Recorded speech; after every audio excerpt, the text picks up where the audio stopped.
This video is brought to you by Infinix Hot 10s. The brilliant HD Plus display with a refresh rate of 90 Hz. अब चाहे up, down, left, right, scroll करो या swipe, सब एकदम मक्खन smooth.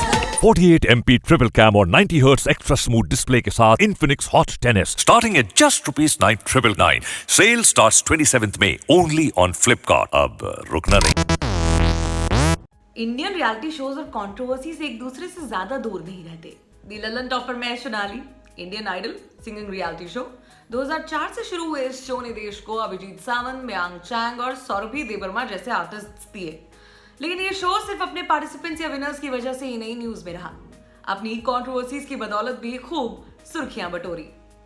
आरोप लगते रहे कि इस रियलिटी शो में कुछ भी रियल नहीं है, सब कुछ स्क्रिप्टेड है, बोले तो लाइन बाय लाइन. अब ऐसा ही आरोप लगाया सिंगर अमित कुमार ने.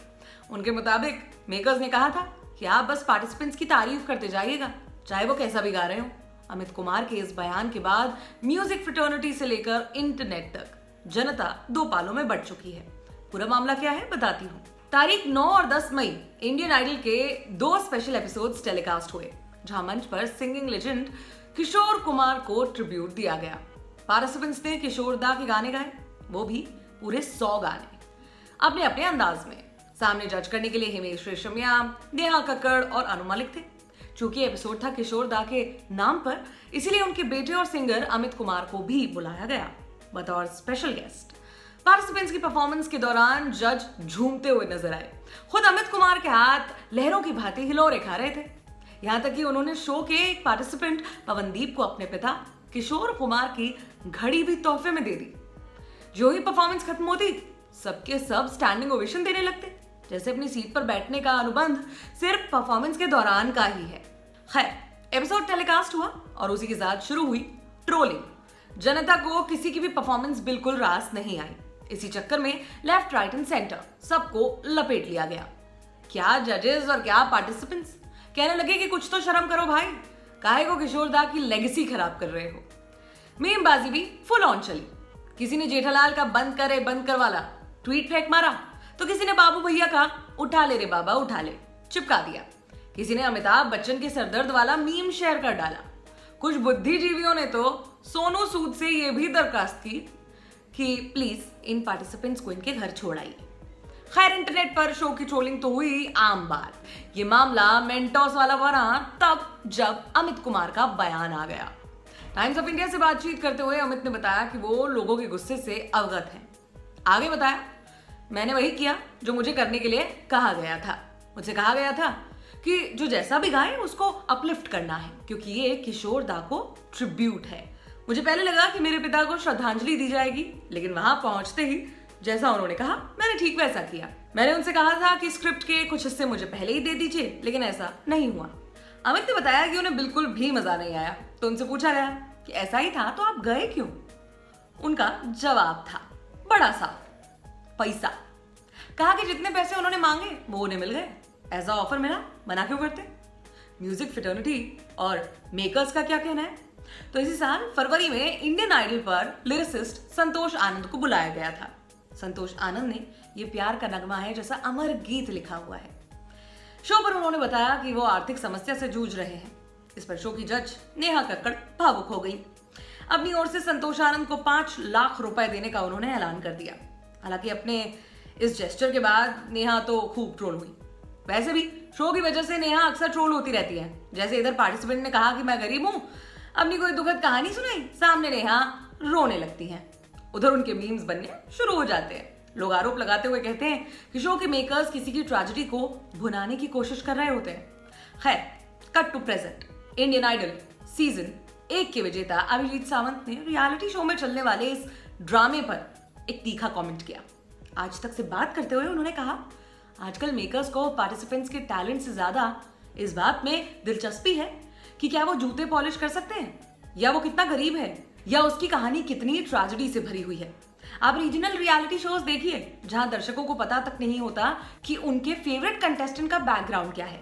रीजनल वाले सिर्फ सिंगिंग पर फोकस करते हैं, लेकिन यहाँ पार्टिसिपेंट्स की ट्रैजिक कहानियों को भुनाया जाता है. अभिजीत ने उन दिनों का वाकया शेयर किया जब वो खुद एक कंटेस्टेंट थे. हुआ यूं कि अपनी परफॉर्मेंस के दौरान अभिजीत बीच में ही गाने के बोल भूल गए थे, अटक गए। सामने बैठे जजेस ने उन्हें गाने का एक और मौका दे दिया।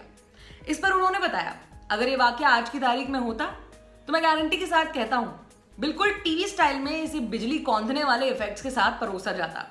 हालांकि इसमें मेकर्स के साथ साथ पब्लिक भी जिम्मेदार है। हिंदी भाषी पब्लिक हर वक्त मसाले की तलाश में ही रहती है।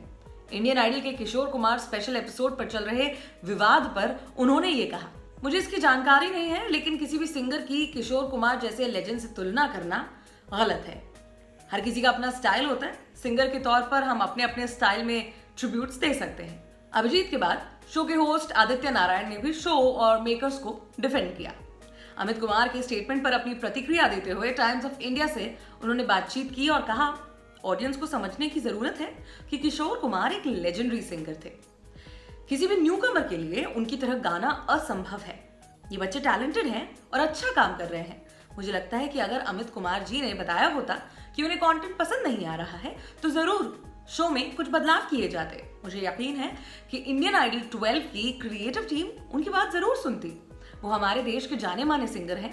मुझे नहीं लगता कि एपिसोड टेलीकास्ट होने के बाद ऐसी बात कहना सही है। अनुराधा पौडवाल ने भी शो के कंटेस्टेंट्स का बचाव किया। आज तक से बात करते हुए उन्होंने कहा, मुझे तो सारे कंटेस्टेंट्स एक से बढ़कर एक लगे। इनमें कोई विवाद जैसा कुछ था ही नहीं। अगर लोग उनके टैलेंट पर सवाल उठा रहे हैं तो मुझे बड़ी हैरानी हो रही है। मुझे अमित जी के विवाद का कोई आइडिया नहीं है। इंडियन आइडल ने 22 और 23 मई को 2 स्पेशल एपिसोड्स टेलीकास्ट किए। 90 के दशक के म्यूजिक को समर्पित करते हुए स्पेशल गेस्ट के तौर पर कुमार सानू, रूप कुमार राठौर और अनुराधा पौडवाल को बुलाया गया था। सभी 9 पार्टिसिपेंट्स की परफॉर्मेंस खत्म हो गई। शो रैप अप किया जाने लगा और उस समय होस्ट आदित्य नारायण ने तीनों स्पेशल गेस्ट से एक सवाल किया। सवाल ये कि आज आपने शो में हमारे कंटेस्टेंट्स की तारीफ की, वो आपने खुद की या फिर हमारी टीम ने आपसे ऐसा करने के लिए कहा था? बस उनके इस सवाल के पीछे का तंज सब समझ चुके हैं। कुमार सानू ने कहा कि उन्होंने दिल से कंटेस्टेंट्स की तारीफ की है। इंडिया में रियलिटी शोज पर उंगलियां उठती आई हैं कि सब कुछ स्क्रिप्टेड ही होता है। रियलिटी शब्द तो बस इसके नाम में होता है और कहीं नहीं। जैसे इंडियन आइडल के इस सीजन में ही एक स्टोरी लाइन चल रही है। बातें हैं कंटेस्टेंट्स पवनदीप और अरुणिता के रोमांस की। दर्शकों ने भी इसे फेक बताया। खुद आदित्य नारायण ने ये आरोप कबूल किया, बताया कि वो जानते हैं कि ये फेक है, लेकिन वो सिर्फ जनता का मनोरंजन कर रहे हैं। ऊपर से ऑडियंस को भी मजा आ रहा है। आदित्य की बात सही है, क्योंकि ऑडियंस को मजा तो आ रहा है, वरना इतने विवादों के बावजूद भी शो लंबे समय से टीआरपी के टॉप 5 शोज में कैसे होता। इससे शो या मेकर्स के बारे में नहीं, बल्कि हिंदी भाषी ऑडियंस के बारे में बहुत कुछ पता चलता है। खैर, खबर आपके लिए लिखी हमारे साथी अमन ने। मेरा नाम सोनाली है। देखते रहिए दी ललन टॉप। शुक्रिया।